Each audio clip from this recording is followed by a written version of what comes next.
Famous गाना पापा कहते हैं ऐसा काम करेगा आप सबको याद होगा, लेकिन गए जमाने के साथ ये गाना भी अब बदल चुका है, क्योंकि बेटा कल को क्या बनेगा ये बताने आ गया है ब्रेन मैपिंग। विश्व के कई देशों में इस्तेमाल हो रही इस तकनीक को जब पटना में लॉन्च किया गया तो बहुत से माता पिता ये जानने पहुंच आए कि कल को उनकी बेटी लता मंगेशकर बनेगी या फिर बेटा सचिन तेंदुलकर, क्योंकि डर्मेटोगोल्फिक मल्टीपल इंटेलिजेंस नाम की ये तकनीक महज बच्चों के हाथ की छाप से बता देगी कि कल को वो क्या बनने वाला है।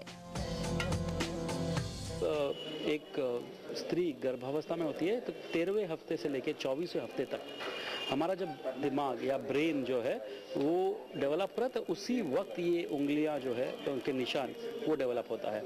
तो यही हम इसी साइंस के बिना पर हमने ये जो ब्रेन मैपिंग सिस्टम है उसको डेवलप किया है। जानकारों की माने तो इस तकनीक में बच्चों के गुण और अवगुण दोनों का पता चल जाता है और उस आधार पर उन्हें दूर कर बच्चों को सही दिशा पर चलाने की कोशिश की जाती है। ये जो है बाहर से टेक्नोलॉजी आई और ये दुनिया के जो नामचीन देश है यूएसए, जर्मनी, यूके है, फिर चाइना, जापान में, फिलीपीन, मलेशिया, कई देशों में ये बहुत सालों से बहुत ही पॉपुलर है। लेकिन हमारे देश में अभी कुछ ही महीनों से आया और अब हम इसको बिहार पटना में लॉन्च कर रहे हैं। कहना बहुत मुश्किल है कि विज्ञान की ये खोज इंसान के हित में है या फिर ये खोज और रहस्यों की राह बना रही है, क्योंकि कल को कौन क्या बनेगा, क्या ये सच में पल पल बदलता दिमाग बता सकता है। पटना से आनंद अमृतराज के साथ ब्यूरो रिपोर्ट, महुआ न्यूज। चलिए इस तकनीक को समझते हैं और समझने की कोशिश करते हैं कि वास्तव में कैसे भविष्य का पता चलेगा बच्चे के इस ब्रेन मैपिंग तकनीक के जरिए। हमारे साथ पटना स्टूडियो से जुड़ रहे हैं डॉक्टर श्वेता और डॉक्टर सुधीर। आप दोनों ही ब्रेन मैपिंग एक्सपर्ट हैं, उनसे हम समझने की कोशिश करेंगे। डॉक्टर सुधीर, सबसे पहले मैं आपके पास आऊंगा और बहुत पहले स्वागत करना चाहूंगा इस खास विधा के साथ में, इस खास तकनीक के साथ में आप हमारे साथ जुड़े हुए हैं इसके लिए। डॉक्टर सुधीर, सवाल ये कि आखिर ये तकनीक क्या किस तरह से काम करती है? सबसे पहले तो मैं यही जानना चाहूँ, बड़ी क्यूरियोसिटी है कि एक सिर्फ फिंगरप्रिंट के आधार पर एक बच्चे का दिमाग पता चल जाए, उसका ये पता चल जाए कि भविष्य कैसा होगा।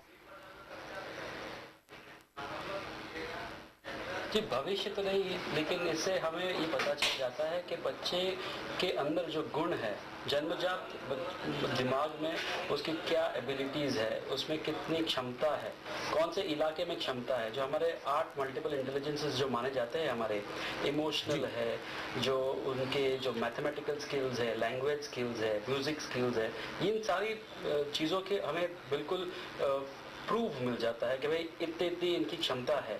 जो जितनी कम उम्र में बच्चे का ये रिपोर्ट करवाएंगे, हमें इन चीज़ों की पता चलने के बाद बच्चों को हम उस तरह से मार्गदर्शन कर सकते हैं।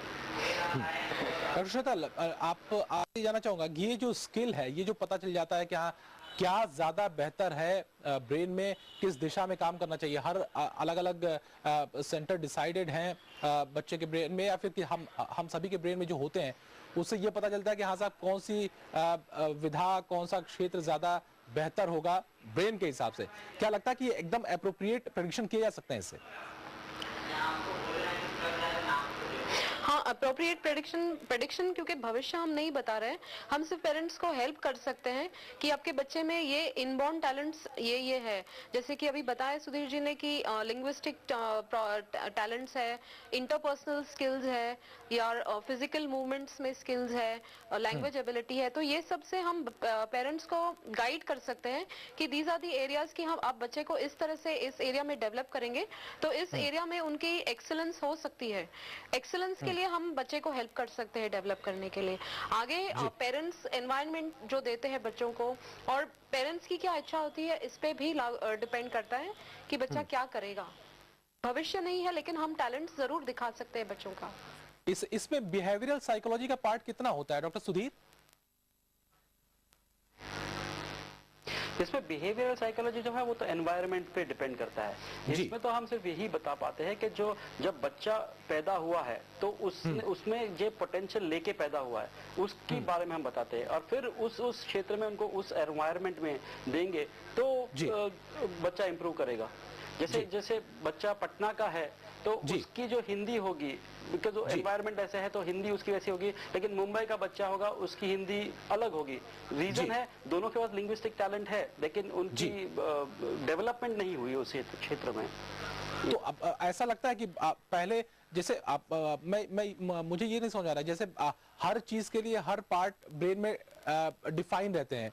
अब आपने कहा लिंग्विस्टिक पार्ट होता है, आर्ट का एक अलग पार्ट होता है, इमोशंस का अलग पार्ट होता है, टेक्निकल जो एबिलिटीज होती हैं व्यक्ति के अंदर उसका एक अलग पार्ट होता है।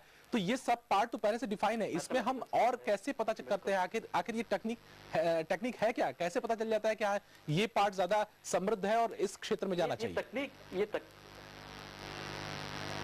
बिल्कुल, देखिए जैसे अब एक मान के चल लेते हैं हम कि एक बच्चे का हमको पैरामीटर्स मिल जाता है, उसको हम ये पता चलता है हमको कि इसकी मैथमेटिकल एबिलिटी भी है, इसको स्पेस का कॉन्सेप्ट भी काफी अच्छी तरह से इसकी जानकारी है। अब हम इतना रिसर्च कर चुके हैं, इतने बच्चों के साथ इतने सालों से हमने वक्त बिताया है, तो ये हम फिर उसको जज करते हैं कि भाई इसको इंजीनियरिंग के क्षेत्र में ये अच्छा करेगा, न कि मेडिकल के क्षेत्र में। ये दोनों कॉन्सेप्ट चाहिए उसको, स्पेस का कॉन्सेप्ट चाहिए, मैथमेटिकल चाहिए, लॉजिक चाहिए, ये तीन अगर उसके गुण है तो ये इंजीनियरिंग अच्छा कर सकेगा। अब कोई बच्चा है जिसका आर्ट्स एंड रिदम है, ऑपरेशन है, जैसे हम फाइन मोटर स्किल्स और ग्रॉस मोटर स्किल्स कहते हैं, अब वो अच्छा है, उसका कंसंट्रेशन अच्छा है, तो वो बड़ी अच्छे स्पोर्ट्स में चले जाएगा। हो सब मान लीजिए उसको बास्केटबॉल में अच्छा कर सकते हैं या क्रिकेट में अच्छा कर सकते हैं, न कि उसको पढ़ाई में हम फोर्स करके उसको किसी इंजीनियरिंग या मेडिकल में डालेंगे। तो ये डिफाइंड जो चीजें है उसका हमें परफेक्ट पैरामीटर्स मिलता है कि इतना % इसका ब्रेन डेवलप्ड है इस क्षेत्र में, इस क्षेत्र में उसका ब्रेन इतना डेवलप्ड है। ये हर चीज हमको स्पेसिफिक मालूम पड़ती है, एग्जैक्ट मालूम पड़ती है, तो उस बेसिस पर हम काउंसलिंग करते हैं फिर बच्चे का। जी कुछ एक मामले ऐसे बच्चों में आते हैं जो मानसिक रूप से बहुत विकसित नहीं होते हैं, क्या ये टेक्निक उनके लिए भी मददगार साबित हो सकती है डॉक्टर श्वेता? बिल्कुल, उनके लिए तो ये एक वरदान है, क्योंकि रेगुलर स्कूल्स में हम बच्चों को डाल देते हैं, जैसे ऑटिस्टिक बच्चे हो या डाउन सिंड्रोम के बच्चे हो, लेकिन अगर हमें पता चल जाएगा कि उनकी स्पेशल एबिलिटी क्या है तो हम जरूर उनको उस क्षेत्र में हेल्प कर सकते हैं। जी, और इसके अलावा अगर हम बाकी चीजों की बात करें, आखिर प्रेडिक्शन नहीं है ये पूरी तरह साइंस है, ये विज्ञान है, ये कहीं ऐसा नहीं है कि हम बच्चा क्या बनेगा ये इससे निर्धारित होता है, बच्चा किस क्षेत्र में बेहतर कर सकता है ये पता चल रहा है। लेकिन अगर इस टेक्निक में हम थोड़ा सा एक मेरी जिज्ञासा और भी थी कि फिंगरप्रिंट के जरिए ब्रेन मैपिंग के बारे में या ब्रेन के बारे में पता चलता है, ये आखिर इन दोनों के बीच में तार कैसा है?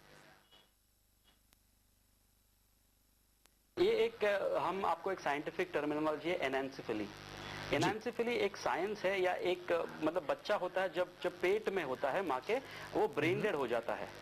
ब्रेन डेड बच्चे जो पेट में बनते हैं या डेवलप होते हैं उनको कहते हैं, उस साइंटिफिक टर्मिनोलॉजी कहते हैं एनान्सिफिली। तो एनान्सिफिली बच्चों में ये पाया जाता है जो ब्रेन डेड बच्चे होते हैं उनमें फिंगरप्रिंट्स डेवलप ही नहीं होते।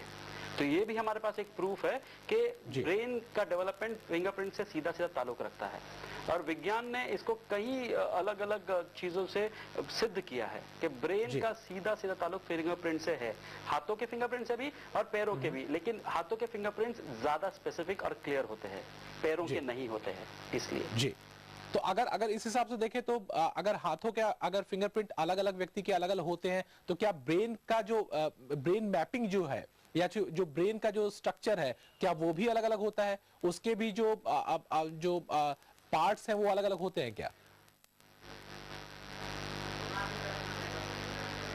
जी नहीं, ब्रेन के पार्ट्स नहीं है। ब्रेन जो है सेरेब्रम है, उसमें जो हमारा लर्निंग है वो लर्निंग के क्षेत्र होते हैं, 10 क्षेत्र होते हैं, हर आदमी में वो 10 क्षेत्र होते हैं। अब कितना कौन सा क्षेत्र डेवलप हुआ है, ये 10 क्षेत्र को मिलके ही हम लर्निंग करते हैं, उससे ज्यादा कोई क्षेत्र नहीं होता है। ब्रेन में कोई अलग वो नहीं होता है। जो हमने पहले आपने बात की वो क्रोमोसोमल डिफेक्ट्स होते हैं, जैसे डाउन सिंड्रोम हुआ या ऑटिज्म हुआ, ये कोई क्रोमोसोमल डिफेक्ट है, डीएनए के थोड़े से कॉम्बिनेशन डिफेक्ट से ये बच्चे होते हैं। तो ब्रेन तो उनका भी ठीक ठाक होता है, लेकिन उनके जो पाथवेज हम कहते हैं, जो न्यूरॉन पाथवेज बनते हैं, ठीक है, वो बने नहीं होते बच्चों में। तो इसलिए उन बच्चों के लिए जैसे श्वेता जी ने कहा कि ये वरदान है, ये वरदान इसीलिए उनके लिए साबित हो रहा है कि हम उनको उनके जो स्पेशल एबिलिटीज है या उनके जो एबिलिटीज है उसको हम आगे कैसे बढ़ा सकते हैं, ये हमको एक गाइडेंस मिलता है। जी जी, डॉक्टर साहब एक अंतिम सवाल, आखिर अब आने वाले समय में पटना में तो लोगों ने काफी इस विधा का, इस तकनीक का इस्तेमाल मैंने सुना कि काफी कर रहे हैं लोग, और बच्चे के भविष्य के बारे में समझने की कोशिश कर रहे हैं कि क्या बेहतर भविष्य हो सकता है, किस तरह का उसको एनवायरमेंट दिया जाए, किस क्षेत्र में उसे जाना चाहिए, जो उसका ब्रेन मैपिंग जो आपने की है, क्या ये पद्धति बाकी जगहों पर भी इस्तेमाल की जानी चाहिए ताकि हम एक बेहतर भविष्य की ओर बढ़ सके, बेहतर तरीके से आगे बच्चों को बेहतर भविष्य के लिए बढ़ा सकें?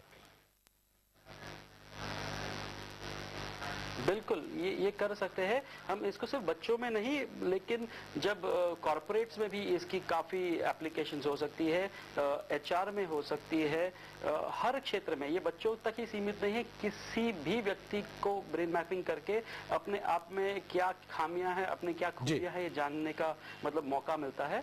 और अपने जो संबंध है पति पत्नी के है, माता पिता के साथ जो संबंध है, उसको भी हम बेहतर बना सकते हैं इसके साथ। डॉक्टर श्वेता, अभी तक बड़ा मैं अभी तक ये सुनता आया था कि ब्रेन मैपिंग का इस्तेमाल क्रिमिनोलॉजी में ज्यादा किया जाता है, अब ये एक सकारात्मक बड़ा दिशा में आगे बढ़ता हुआ दिखाई दे रहा है, क्या वो ब्रेन मैपिंग भी यही है या इससे अलग है कुछ? नहीं, वो जो है वो नार्को एनालिसिस है, वो इससे बहुत अलग है। उसमें बहुत सारी अलग चीजें इन्वॉल्व है। यहाँ पे सिर्फ बच्चों का फिंगरप्रिंट्स लिया जाता है और बच्चों के फिंगरप्रिंट्स के बेसिस में हम लोग उनको हेल्प कर सकते हैं कि वो किस तरह से लर्न कर सकते हैं, किस एरिया में उनकी मैक्सिमम अचीवमेंट कर सकते हैं, ये हम उनको हेल्प कर सकते हैं। जी डॉक्टर साहब, बहुत शुक्रिया आप दोनों का हमारे साथ आए और इस खास तकनीक के बारे में बताया, और निश्चित रूप से ये रोचक तकनीक है और बेहतर तकनीक समझ में आ रही है। कम से कम हमारे जो नौनिहाल हैं, जो बच्चे हैं, उनके लिए एक भविष्य किस तरह से, किस दिशा में, कौन सा क्षेत्र ज्यादा बेहतर हो सकता है, इस तकनीक के जरिए समझा जा सकता है। बहुत शुक्रिया हमारे साथ होने के लिए, चर्चा करने के लिए। तो इस खबर के साथ इस विशेष बुलेटिन में बस इतना ही। मुझे इजाजत दीजिए। नमस्कार।